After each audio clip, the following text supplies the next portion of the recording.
You are now one of 7 billion human beings on this planet.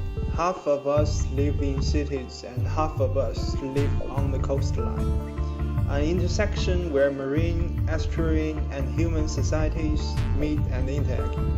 Masses of people living, working, traveling in close proximity, burning fossil fuels, creating waste, using precious resources, building housing and infrastructures to support an ever-growing population. In 2013, Deloitte Register Foundation commissioned a research collegium to attempt to tackle the complex and pressing issues that threaten the global coastal population. We need to ask questions such as how will we protect ourselves from sea level rise? How will we sustainably use our resources and protect marine and terrestrial ecosystems?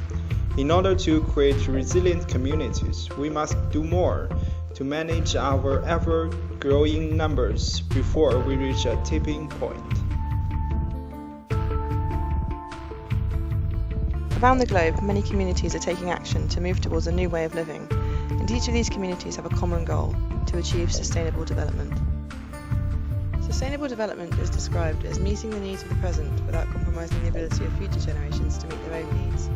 However, this means not just environmentally, but economically and socially, the three pillars of sustainability.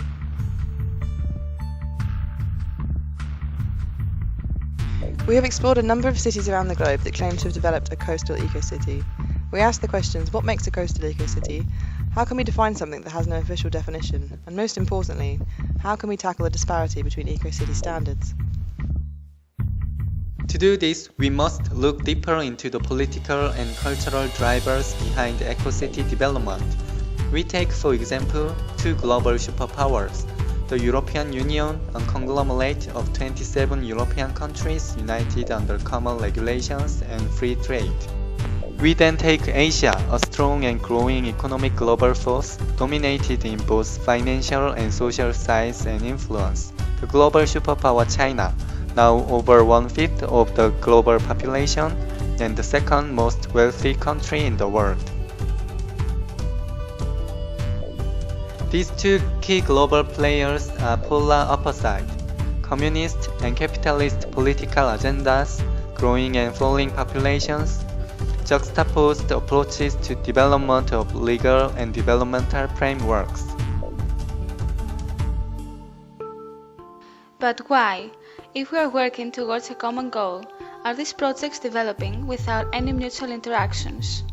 The global shipping trade alone is worth $8.9 billion in 2007, vessels weaving a complex network across the global, interlinking every coastal nation across the globe. Complex maritime law and international agreements shared across international boundaries. China and Europe trade well over €1 billion worth of goods every day. With these interactions in mind, we ask ourselves, can we reflect this cooperation in coastal eco-city development? Research is already taking place in order to develop EU-Asia dialogue. We recognize the potential of this as not only a huge leap forward in cooperative development, but also to tackle other issues, including the objectives of the Millennium Development Project, such as immigration, trafficking, ecological protection, and international relations. We therefore took two well-respected, well-documented coastal eco-cities from Europe and Asia, and we took on the challenge of asking ourselves, what can each bring to the table? We began in Sweden. Helsingborg is an established historical port city, vibrant culture, an established population, a bustling port, and close proximity and cooperation with Denmark.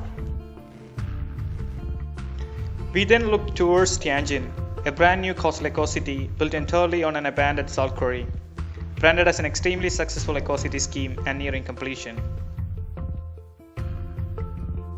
We looked at both in parallel. We considered a number of major factors: green building, energy supply, transport, waste management, and coastal infrastructures. Our ultimate aim: to contribute recommendations to aid future eco-city schemes in working off the strengths of EU and Asia developments. Our book tours an integrated framework for coastal eco-cities, EU-Asia perspectives, provides a contextual and objective analysis of these two coastal eco-city projects, and provides analytics, discussion, and possible solutions to work towards a common goal. We hope that the book inspires individuals, policymakers, and governments to look further than the geographical and political boundaries for future coastal eco-city projects, and we contribute to improving the development of cooperation between Europe and Asia for the benefit of all.